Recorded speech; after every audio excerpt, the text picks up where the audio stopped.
Kaakibat sa katagang sundalong Pilipino ay ang larawan ng isang matibay at matapang na kawal sa gitna ng mga labanan. Kami ay susulong at hindi palulupig sapagkat mahal namin ang inang bayan.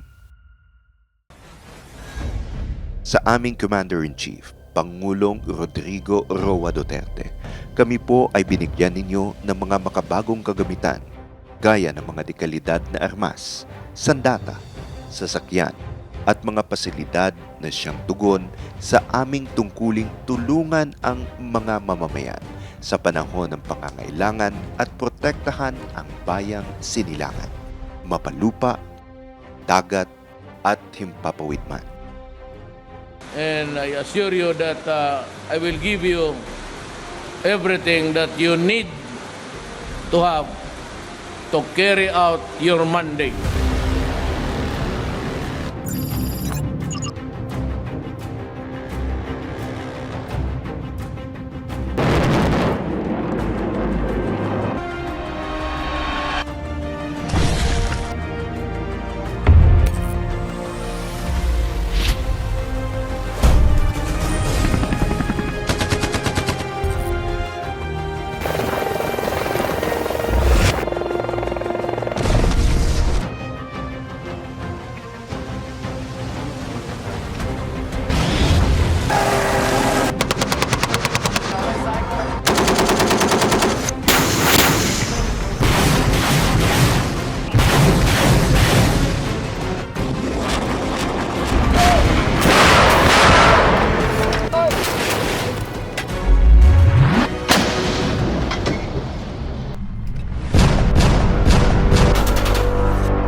We must have a strong republic to withstand all threats and challenges.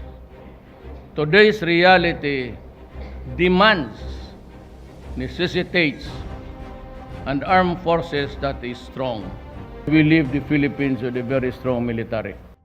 Ang insurensiya at terorismo ilang dekada ng suliranin sa ating lipunan ay malapit ng mawakasan sapagkat patuloy ang pagbaba ng bilang ng mga kalaban at kaliwat kanan ang mga dati nilang kasapi na tuluyan ng nagbalik loob sa pamahalaan.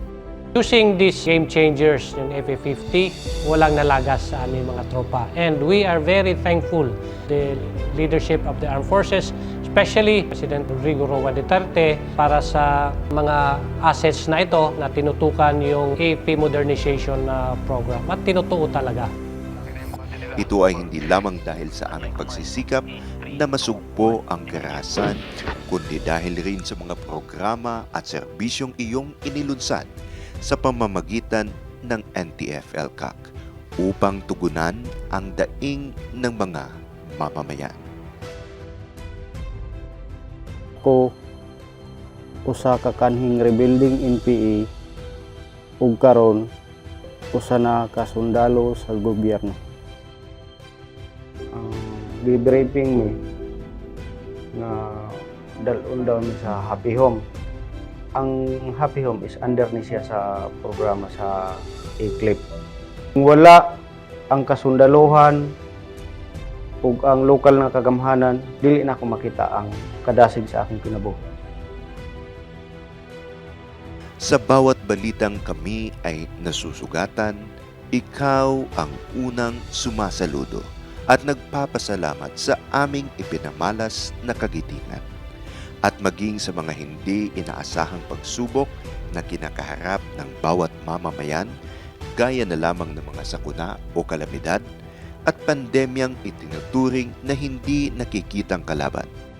Kailanman ay hindi ka natitinag, bagkos ay ikaw ang nangunguna na maibsan at malutas ang problemang pinapasan ng sambayanan sa pamamagitan ng iba't ibang mga programa gaya na lamang ng libreng sakay, libreng mga bakuna at pag-aagapay sa mga kababayang na stranded upang makauwi sa kanilang mga pamilya gamit ang mga sasakyang panlupa, pandagat at panghimpapawid ng sandatahang lakas ng Pilipinas. At higit sa lahat, kaming mga kasunduluhan ay ni minsan hindi mo pinabayaan. Sa katunayan ay patuloy mong inaangat ang aming dignidad at moral bilang mga kawal ng bayan. Starting next month, incremental increase na ang sweldo ninyo. Pangako ko, dublado. President Rodrigo Roa Duterte, sir. Maraming salamat po sa pagtaas nyo ng sahod sa aming mga kasundaluhan. Salamat, sir! Masaya na si Mrs. Sir! Now that I am president, I would like to guarantee all of you that if it is in the performance of your duty, sa pagkasundalo mo, wala kayong isipin. I will also protect you.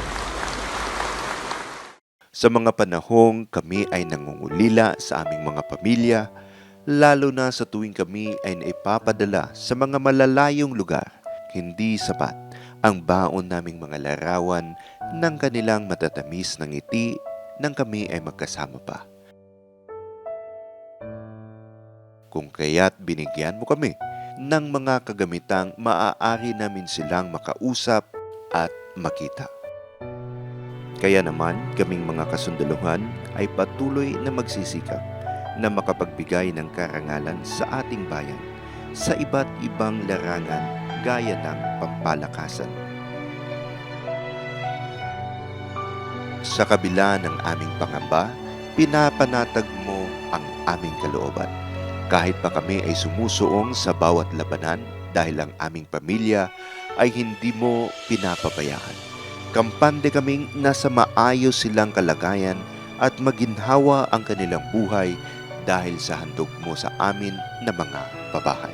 Ako po ay isang asawa ng sundalo. Nagpapasalamat po ako kay Presidente Duterte dahil po nagkaroon kami ng magandang pabahay at natutuwa po ang aming pamilya kasi maganda po ang naibigay niyang pabahay sa amin. Maraming salamat po, Presidente Rodrigo Roa Duterte. Mabuhay! Samantala, kaming mga kasunduluhan na ang tungkulin ay mabigyang lunas ang bawat tropang nasusugatan ay hindi mo rin pinabayaan. Sa halip ay binigyan mo kami ng pangalawang tirahan. On behalf of all the military nurses, officers of the AFP Health Service Command, taos-puso po kami nagpapasalamat sa ating mahal na Presidente sa pagpapagawa ng military nurses, officers, quarters na siyang naging pangalawang tahanan namin. Maraming pong salamat. At higit sa lahat, sa tuwing kami ay nagkakasakit o di kaya'y nasusugatan, nakahanda ang Viluna Medical Center bilang aming pangunahing paggamutan na iyong itinaas ang antas upang tumugon sa aming mga pangangailangang pangkalusugan, kung saan kami ay iyong binibisita upang masuri ang aming kalagayan. Ito ay tanda ng iyong pagmamahal bilang ama ng mga kasundaluhan. Papasalamat po ako kay Tatay Digo sa lahat po mga ginawa niyang tulong, lalo na po sa mga kasundaluhan. Binigyan niya po ng magandang mga kasundaluhan po si mga lahat po public hospital. Talagang sinusuportahan niya po para po mapagamot yung mga taong nangangailangan ng tulong na wala akong kakayahan na magpagamot sa pribadong hospital, sir. Kaya sana, sir, may katulad pa siya sa kanya na darating na panahon. Sana po magpatuloy. Para naman po kasi lahat naman hirap sa matutulungan. Hirap po kanana namin. Ito ay tanda ng iyong pagmamahal bilang ama ng mga kasundaluhan. Yes, sir. Sir. Yung pagbisita ni Presidente doon, sir, yun yung napakagandang araw na nangyari sa buhay, napakaliwanag na araw na nangyari sa buhay ko noon, sir. Yun yung nagbigay ng liwanag, sir, sa akin, sa kadiliman ng aking paningin. Yun yung nagbigay na pag-asa sa akin. Hirap mawalan ng paningin. Siguro yung mga lowest moment ko doon, yung marami pa sabi ko marami pa akong gustong gawin. Marami pa akong pangarap sa buhay. Yung mga anak ko, paano na sila? Hindi ko na makikita yung paglaki nila.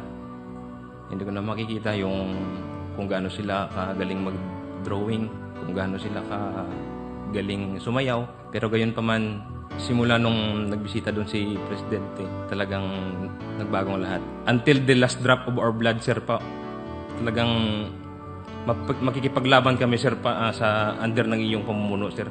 Kami mamamatay, sir, sa paglilingkod sa bayan dahil nakita namin ng aming Presidente na talagang sincero. Isang malaking karangalan, sir, na makapag-serbisyo sa ilalim ng inyong pamumuno, sir. There is life, still life after the accident. May buhay ka pa, marami pa. Yes, sir. At I will see to it. I will reinvent you from being a soldier with eyesight to a soldier without sight but still functional. Yes, sir. President Duterte, sir, uban sa mga kasundaluhan sa atong Armed Forces of the Philippines, among gipadayag ang among kinasing-kasing nga pagpasalamat sa tanan nga imong tabang ug nabuhat sa akong mga kauban nga kasundaluhan ug sa pagpataas sa kapabilidad sa atong Armed Forces of the Philippines. Our wounded soldiers, pinupuntahan talaga din Presidente. Thankful na we have a President who cares.